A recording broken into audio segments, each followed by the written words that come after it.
ತರ್ತದ ಏನು? ಅದು ಆಕರ್ಷಣೆ. ಅರ್ಥ ಆಗಲಿಲ್ಲ. ಎಲ್ಲಿಯವರೆಗೂ ನಿಮ್ಮಲ್ಲಿ ಕರೆಂಟ್ ಇರ್ತದ ಅಲ್ಲಿ ತನಕ ನಿಮ್ಮಲ್ಲಿ ಆಕರ್ಷಣೀಯ ಗುಣ ಇರ್ತದ. Current it is nothing but powerful job. ಅದು ಕರೆಂಟ್. ನೀವು PSI ಆಗಿ ಇನ್ಫಾರ್ಮ್ ಹಾಕೊಂಡು ಡ್ಯೂಟಿ ಮೇಲೆ ನಿತ್ತಕ್ಕರ ಹೋಗೋರು ಬರೋರು ಪ್ರತಿಯೊಬ್ಬರು ನಿಮ್ಮನ್ನ ಒಂದು ವಿಶೇಷ ದೃಷ್ಟಿಕೋನದಿಂದ ನೋಡ್ತಿರ್ತಾರ. ಕಾರಣ ಏನಂದ್ರೆ ಆ ಇನ್ಫಾರ್ಮದಿಂದ ಕರೆಂಟ್ ಹರಿತಿರ್ತದ ಮೈಯಾಗ.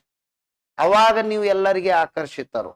KS ಅಧಿಕಾರಿಯಾಗಿ ಒಂದು ಜೀಪ್ದಿಂದ ಇಳಕ್ಕಿಂತ ಮೊದಲು ಓಡ್ಕೋತ ಬಂದು ಒಬ್ಬ ಬಾಲ ತೆರಿತಾನ.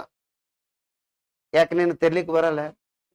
ಯಾಕಂದ್ರೆ ನಿನ್ನಲ್ಲಿ ಕರೆಂಟ್ ಅದ, ಪವರ್. ಅದಕ್ಕಾಗಿ ನಿನಗಷ್ಟು ರೆಸ್ಪೆಕ್ಟ್ ಇರ್ತದ, ನೀನು ಅಷ್ಟು ಕಾಂತೀಯ ಗುಣ ಹೊಂದಿರ್ತಿ ಅನ್ನಂಗ. ಹೌದಾ ಇಲ್ಲ ರೀ? ಇವೆಲ್ಲ ನಮ್ಮ ಜೀವನಕ್ಕೂ ಅಪ್ಲೈ ಆಗ್ತಾವ. ಬರ್ರಿ ಬಟ್